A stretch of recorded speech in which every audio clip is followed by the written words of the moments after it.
ایک بندے نے ریکارڈ بنایا، کوئی 16 میٹر اس نے لمبا کیک بنایا ہے، یا کوئی سینڈوچ بنایا اتنا بڑا. بھائی کیا کرو گے اتنے لمبے سینڈوچ کا؟ کیا کرو گے اتنے لمبے کے؟ ہاں کبھی کبھی ہم کوئی کام کرتے ہیں میڈیا کے اندر لوگوں کی توجہ کو کسی کی طرف متوجہ کرنے کے لیے.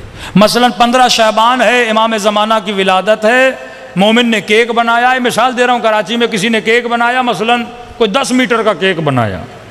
بھائی امام کی ولادتیں بنا رہا ہے. اب ایک بندہ ٹی وی پہ دیکھے گا، اچھا 10 میٹر کا کیک بنایا، پاکستان میں ریکارڈ توڑ دیا، کس کے لیے بنایا؟ 15 شعبان. اب اس کے ذہن میں سوال پیدا ہوگا، 15 شعبان کیا ہے؟ ذہن کو انتقال دینے کے لیے اگر تم کوئی کام کر رہے ہو وہ عاقلانہ ہے. واقعاً 15 شعبان کیا ہے؟ پھر وہ جستجو کرے گا، اچھا امام کون ہے؟ امام زمانہ حضرت مہدی. کون ہے حضرت مہدی؟ آئے گا. کئی لوگ شیعوں پہ اعتراض کرتے ہیں کہ آپ کی حرکتیں عاقلانہ نہیں ہیں.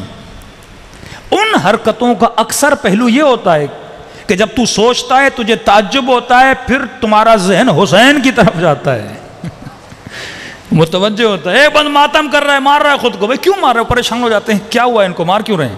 پھر کہتے ہیں حسین حسین بول رہے ہیں. کون حسین؟ کیا ہوا تھا حسین کے ساتھ؟ یہ ہمیں پاگل بول رہے تھے اور ہم ان کے بچوں کو حسین حسین سنا کے حسینی بناتے گئے. ہاں یہی کڑیاں تھی. میں بعض مجلسوں میں کہتا ہوں آگ کا ماتم کرتے تھے مومنین، یا جیسے زنجیر کا ماتم. پھر بعض مراجع نے فتویٰ دیا کہ بھائی اب اس کو بند کر دو، کیونکہ بعض اوقات بعض چیزیں اس زمانے میں لوگوں کو امام حسین کی طرف متوجہ کر رہی تھی. ہم کرتے تھے، یاد ہے ہم چھوٹے تھے، ہمارے گاؤں میں آگ کا ماتم ہوتا تھا، پورا گاؤں جمع ہوتا تھا.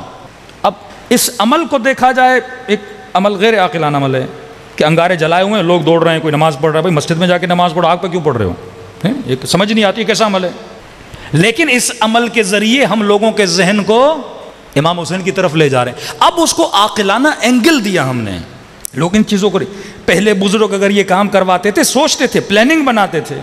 ایسے بولیں گے امام حسین کی مجلس سے کون آتا؟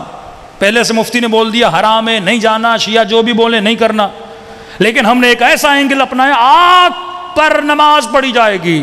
اب پورا گاؤں پریشان ہو جاتا تھا، بھئی آگ میں جائیں گے یہ لوگ، یہ کیسی مخلوق آ گئی؟ نہیں، سارا گاؤں جمع ہو جاتا تھا. جمع ہو کے دیکھ رہے ہیں لوگ آگ پہ دوڑ رہے ہیں. پھر پوچھتے تھے آگ کیوں جلائیے؟ پھر ہم بولتے تھے کربلا میں حسین کے خیموں کو جلایا گیا. ذہن کو انتقال دیا. زنجیر کا ماتم، اس کی بھی یہی ایک کڑی تھی. ویسے کوئی آتا نہیں تھا. اب انہوں نے کہا کہ بھئی کچھ لوگ ہیں جو چھریاں اٹھا کے خود کو مار رہے ہیں. ایک یونیک چیز ہے نا، کون مارتا ہے خود کو چھری؟ کون اپنا خون نکالتا ہے؟ اور اکثر عاشورہ کے جلوس میں انٹیریئر سندھ آپ جائیں گے، ویسے مجلس میں جاؤ گے 2000-2500 لوگ. شام غریبہ کی جو مجلس ہوتی ہے جس میں زنجیر زنی ہوتی ہے، کم از کم 50,000-40,000 لوگ آتے. پورا شہر سمجھتا ہے یہ پتہ نہیں گویا سارے شیعہ کھڑے ہیں. شیعہ ہوتے نہیں ہیں، شیعہ کم ہوتے ہیں، تماشائی زیادہ ہوتے ہیں. یہ ایک میڈیا اور مارکیٹنگ کی ٹیکنیک تھی کہ ہم لوگوں کو اہل بیت علیہ الصلوۃ والسلام کے قریب لے آئیں. خود امام رضا جب محرم کا چاند نظر آتا تھا بازار میں آتے تھے، امامہ اتارتے تھے، خاک سر پہ ڈالتے تھے، گریبان کو چانک کرتے تھے. سارے لوگ پریشان ہو جاتے تھے، مولا بیٹا مر گیا، کیا ہوا گھر پہ؟ کوئی کسی کا انتقال ہو گیا؟ توجہ جلب کرتے تھے. پھر کہتے تھے کربلا میں میرے جد کو مارا گیا. کہتے تھے فرزند رسول ایسے رو رہے ہو جیسے آج کوئی مرا ہو، سالوں گزر گئے، ایسے کیوں رو رہے ہو؟ کہ جان بوجھ کے، کیونکہ اگر ہم غدیر کو مناتے اس طرح تو تم غدیر نہ بھولتے. اب ہم کربلا تم چاہو بھی تو ہم تجھے حسین بھولنے نہیں دیں گے. ہاں مقصد مجلس سمجھو ان ٹیکنیکس کو جو اہل بیت نے بتائی ہیں. بعض بے وقوف کہتے ہیں یہ بدعت شیعہ یہ کیوں کرتے؟ بھائی ہم یہ نہ کرتے تو شیعت بڑھتی ہی نہیں.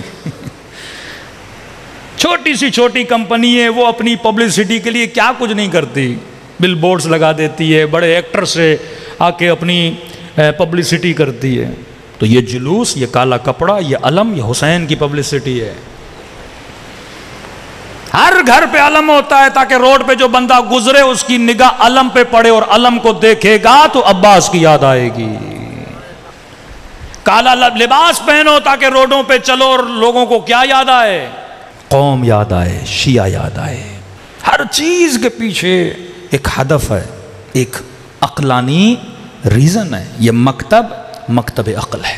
اہل بیت نے بڑے طریقے سے یہ ایک شیعہ سویلائزیشن بنائی، بی بی زینب نے ایک سویلائزیشن بنائی۔ وہ سیدہ زینب واقع کربلا سے پہلے آپ ایک حدیث، ایک روایت دکھائیے کہ بی بی زینب نے کبھی کسی نامحرم سے بات کی ہو، ایک روایت آپ نہیں دکھا سکتے۔ سیدہ زہرا سلام اللہ علیہا کی پوری زندگی آپ نکال کے دیکھ لیں، نابینا گھر آتا ہے چلی جاتی ہیں، بیٹی نہیں دیکھ رہا، بابا وہ نہیں دیکھ رہا، میں تو دیکھ رہی ہوں، نہیں ملتا۔ لیکن حق کی بات آتی ہے، خلیفے کی مسجد میں چلی جاتی ہیں، بات کرتی ہیں، دین کی بات آتی ہے۔ وہ سیدہ زینب نہیں ملتا تاریخ میں کبھی کسی نامحرم سے گفتگو کی ہو، کسی مجمع عام میں آئی ہوں۔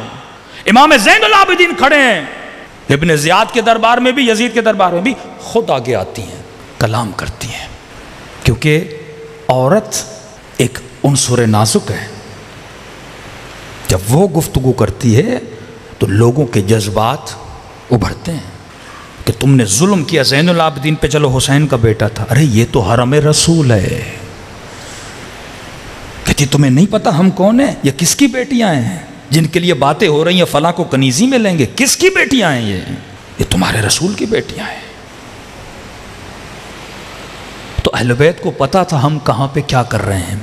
ابن زیاد کے دربار میں آپ سمجھو، اہل بیت ایک تشکل کا نام، ایک آرگنائزیشن کا نام ہے، ایسے نہیں بنی اہل بیت کی تشکیل۔ ہر زمانے میں کس ٹیکنیک سے انہوں نے مکتب کو بڑھایا ہے، رہبر معظم کی کتاب آپ پڑھ سکتے ہیں، 3 جلدیں، اس وقت تیسری جلد اس کی آ چکی ہے ان ڈیٹیل۔